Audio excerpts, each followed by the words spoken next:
Você resolveu tirar o celular do seu filho ou ir lá e desligar a televisão, mas nem um minuto se passou e a sua criança já volta falando que está entediada, que não sabe o que fazer e quer as telas novamente. E aí você fica se perguntando, meu Deus, o que está acontecendo? Será que minha criança tem um vício digital? E realmente pode ser que tenha, mas uma coisa que ninguém faz é preparar antes a criança para que então as telas sejam desligadas. Porque concorda comigo que as telas ensinou ela a ficar ali só recebendo estímulo e ela não sabe como que ela se vira depois.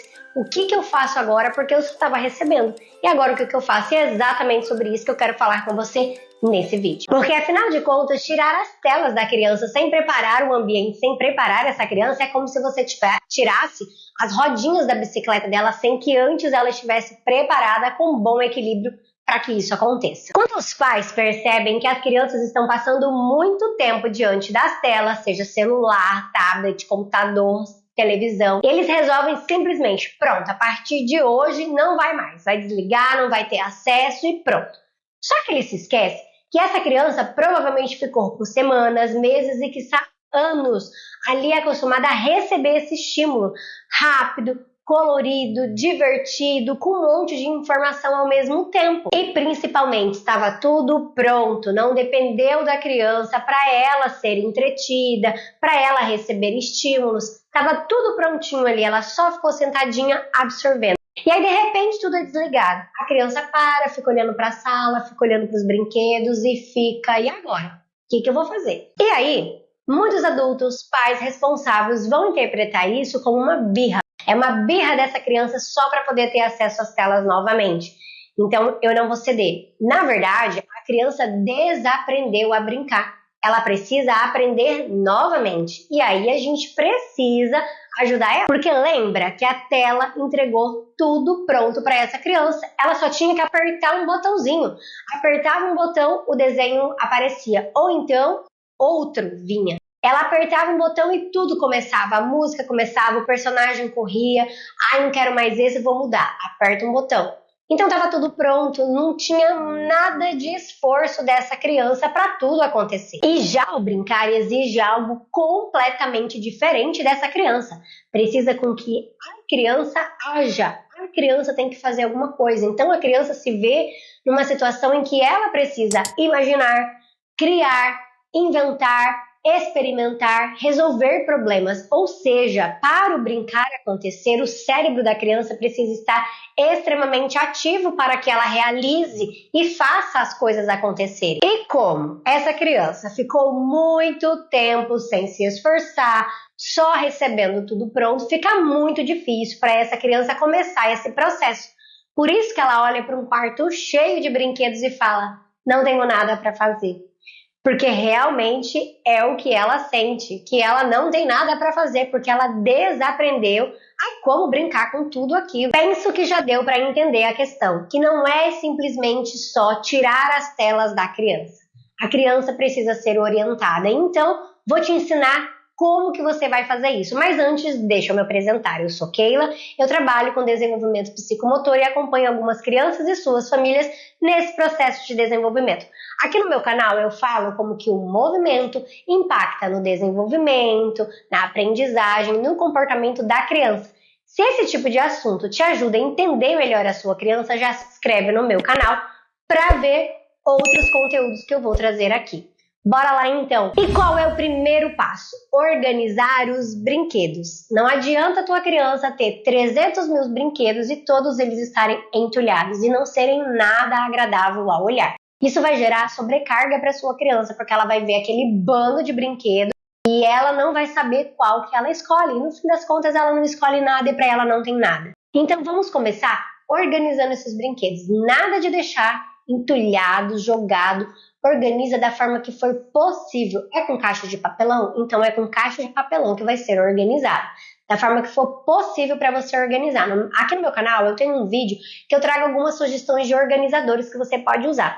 Eu vou deixar linkado aqui na descrição abaixo para você ver lá depois algumas ideias de organizadores que você pode usar. E provavelmente alguns deles vai fazer sentido para você para a questão rentabilidade. Você não precisa sair gastando horrores com organizadores para que tenha uma mínima organização. Segundo passo, fazer rodízios de brinquedo.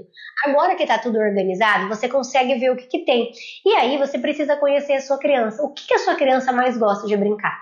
Comece deixando 3, 4, 5 brinquedos disponíveis para sua criança. Começa por aqueles que a sua criança mais gosta de brincar, porque nesse período ela está com maior dificuldade aí para se engajar na brincadeira. E você deixa ali disponível. O que você vai fazer com os outros? Vai guardar. Vai pegar e vai guardar num lugar em que a sua criança não tem acesso. E aí, você vai observar se você vai ter que trocar esses brinquedos a cada semana, a cada 15 dias, por mês, enfim, de acordo com a rotina aí da sua casa, do seu tempo e também da sua criança. De acordo com o que ela está brincando. Ela está muito envolvida ali aí com aqueles brinquedos, então ainda não é o momento de trocar. Percebeu que ela já não está tão interessada em alguns ou em todos, então é hora de trocar. Talvez troque só alguns ou talvez troque todos. Isso que é o rodízio de brinquedos. E o legal também de fazer rodízio de brinquedos é que quando você fizer essa troca, você vai perceber que a sua criança vai achar que ela tem um brinquedo novo. Então vai trazer novos estímulos e uma nova atenção para essa criança. Então é muito legal você colocar em prática essa questão de rodízio de brinquedos. Um terceiro passo, menos é mais. Não adianta os brinquedos estarem organizados, você fazer o rodízio, mas o acesso para que essa brincadeira comece seja muito difícil para essa criança. Toda vez que ela quiser brincar, começar essa brincadeira, fica muito difícil porque está muito fora de acesso para ela, está lá em cima. Então é legal que esse brinquedo fique acessível para a sua criança. Seja prateleira, seja em armário, seja em organizador, que seja fácil para essa criança brincar. E aí, você também precisa ensinar para ela que ela terminou, ela vai lá e guarda onde que estava. Porque ela precisa aprender a cuidar das coisinhas dela também. E começa aí com os brinquedos. Então pensa em deixar esse brinquedo num lugar que é fácil para a criança ter acesso, para que ela possa então iniciar essa brincadeira e também depois guardar. E o quarto e último passo é a questão de organizar o ambiente. Você não precisa ter uma brinquedoteca na sua casa. Se for possível, ok. Se não, você pode fazer de um cantinho um lugar para brincar. Porque é muito importante que a sua criança saiba qual é o lugar que ela pode brincar.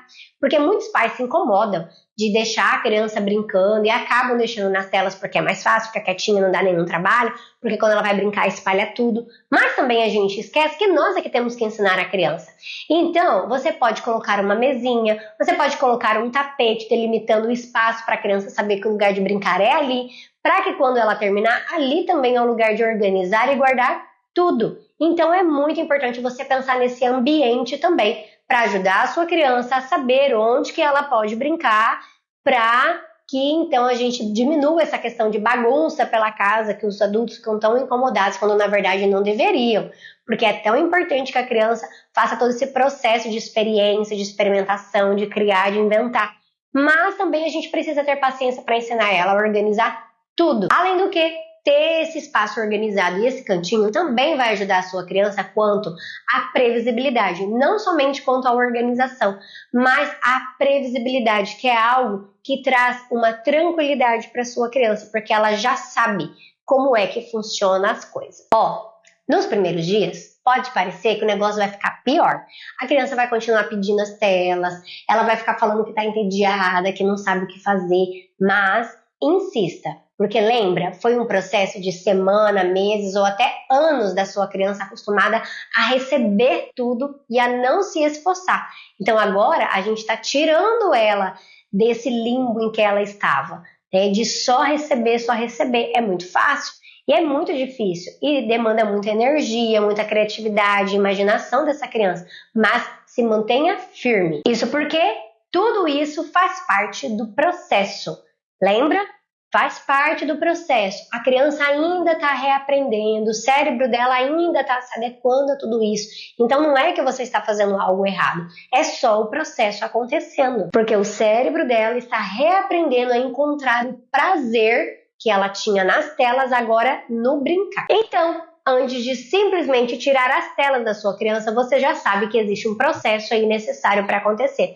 Organize os brinquedos, faça o rodízio, organize o ambiente e deixe tudo acessível para essa criança, porque o brincar para essa criança não vai acontecer ao acaso, ela vai precisar reaprender a brincar. E eu vou continuar falando sobre esse assunto no próximo vídeo. E no próximo vídeo a gente vai falar sobre a rotina, para que a sua criança nem sinta tanta falta assim das telas. Se você gostou desse vídeo, deixe seu like, lembrou de uma família que também está precisando saber, já compartilha com ela esse vídeo e eu te aguardo no próximo vídeo do meu canal.